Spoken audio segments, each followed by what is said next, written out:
Welcome back to Thirukkural a Day, Chapter 6, Kural 5.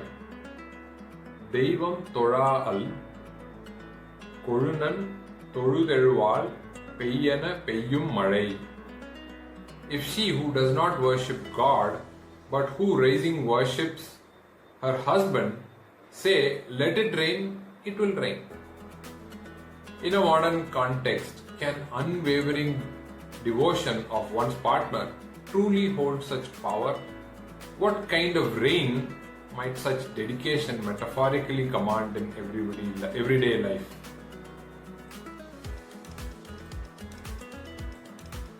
Mali's nocturnal investigation began with a stealthy climb onto a chair, his eyes fixed on the box of heirlooms on the high shelf. He stretched, his fingers brushing against the cardboard. Just as he was about to grasp, a loud sneeze echoed from the hallway. Mali froze, nearly losing his balance. It was Captain Caspian, emerging from his room looking rather bleary-eyed. Captain Caspian squinted at Mali, who was now awkwardly pretending to admire the wallpaper. What in the name of Great Barrier Reef are you doing up at this hour, Mali? He grumbled, stifling another sneeze. And why are you trying to reach Mrs. Vijaya's, whatchamacallit? Gestured vaguely towards the shelf. Mali stammered, just admiring the architecture. Captain, fine craftsmanship, eh? Did you see that? He quickly hopped down chair, looking flustered. Captain Caspian eyed him suspiciously before shuffling off towards the kitchen for a glass of water. The next morning, the neighborhood was abuzz with concern. A sudden and unexpected drought had settled in. The normal lush greenery looking parched and withered. Rajamani was reading a Thirukkural aloud at breakfast, much to Lata's eye-rolling amusement. Came across Kural number 55.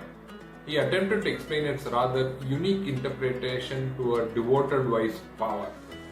See, Lata, he said earnestly, it says that a woman who solely worships her husband can even command the rain. Lata snorted. Seriously, Appa, you actually believe that? Vijaya, who was listening with a mixture of amusement and disbelief, interjected dryly. Rajamani, I think the meteorological department might have a slightly more scientific explanation for the weather, you think? Deivam Thoral Kolunan Thorutteruval Peyyum Malai. If she who does not worship God, but who rising worships her husband, say, let it rain, it will rain. Later that day, the relentless sun beat down and the air was heavy with humidity. Rajamani, still slightly caught up in the idea of the rain kural, was teasing Vijaya in a light-hearted manner. So Vijaya, he chuckled, why don't you just order it to rain? Save our poor garden. Lata joined in the jest, chimed in, yeah, Amma, just say the magic words. Vijaya rolled her eyes good-naturedly. If only it were that simple. Then something utterly astonishing happened. As Vijaya stepped out on the porch to water her wilting plants, she sighed and muttered almost to herself, oh, I wish it would just rain. In that very instant, a single large raindrop splattered on her arm. Then another and another. Within seconds, the sky, which had been clear moments before, opened up in a torrential downpour. Silence descended on the porch as Vijaya, Rajamani and Lata stared at the sudden deluge. Mali, who had been inside, rushed out, his eyes wide with disbelief. Blimey, missus, he exclaimed. It's raining like crazy. You did that? Captain Caspian, ever the pragmatist, muttered something about unusual atmospheric conditions. But even he looked slightly taken aback. Mali, however, was convinced. He remembered Rajamani reading the rain kural on the submarine. Coupled with the sudden downpour, he had no doubt in his mind. Vijaya possessed some kind of supernatural control over the weather. Over the next few days, the drought ended and the neighborhood rejoiced. But within the confines of Vijaya's household, a new kind of chaos was brewing. Mali, now firmly believing in Vijaya's powers, started making increasingly outlandish requests. Mrs., he'd say, his voice hopeful, any chance you could order up some sunshine for my laundry?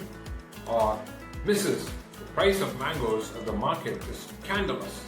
Could you maybe persuade the rain to bring down the prices a bit? Ben, too shy to ask directly, would subtly place his empty water bottle near Vijaya whenever she was around.